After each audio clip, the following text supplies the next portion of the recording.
Viewers, welcome to Tamil weather news channel. தமிழகத்தில் அடுத்து வரக்கூடிய நேரங்களில் 10 மாவட்டங்களில் கனமழை பதிவாக வாய்ப்பு இருக்குது. எந்தெந்த மாவட்டங்கள்னு சொல்லி நம்ம பார்க்கலாம். வானிலை அறிக்கை ஸ்கிப் பண்ணாமல் கேளுங்க. வானிலை பற்றிய தகவல்களை உடனுக்குடன் பெற்றுக்கொள்ள மறக்காமல் தமிழ் வெதர் நியூஸை சப்ஸ்கிரைப் பண்ணுங்கள். மற்றவர்களுக்கு தெரியப்படுத்த ஷேர் பண்ணுங்கள். வாங்க இன்றைய கனமழை பெய்ய வாய்ப்புள்ள மாவட்டங்கள் நம்ம பார்க்கலாம். கனமழை பெய்ய வாய்ப்புள்ள மாவட்டங்கள் ஈரோடு, சேலம், திருப்பத்தூர், திருவண்ணாமலை, திருவள்ளூர், கள்ளக்குறிச்சி, அரியலூர், கடலூர், விழுப்புரம், புதுச்சேரி ஆகிய மாவட்டங்களில் அடுத்து வரக்கூடிய சில மணி நேரங்களில் கனமழையான தொடர்வதற்கான வாய்ப்பு இருக்குது. பெரும்பாலான இடங்களில் இந்த மாவட்டங்களில் கனமழை அடுத்து வரக்கூடிய சில மணி நேரங்களுக்கு தொடரும்.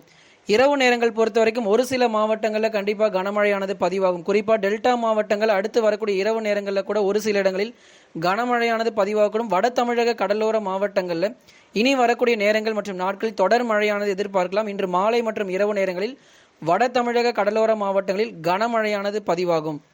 ஓகே ஃப்ரெண்ட்ஸ், இன்றைக்கு வானிலை அறிக்கை நீங்கள் கேட்டீங்க. வானிலை பற்றிய தகவல்களை உடனுக்குடன் பெற்றுக்கொள்ள மறக்காமல் தமிழ் வெதர் நியூஸை சப்ஸ்கிரைப் பண்ணுங்கள். மற்றவர்களுக்கு தெரியப்படுத்த ஷேர் பண்ணுங்கள். ஓகே ஃப்ரெண்ட்ஸ், பாய், தேங்க்யூ.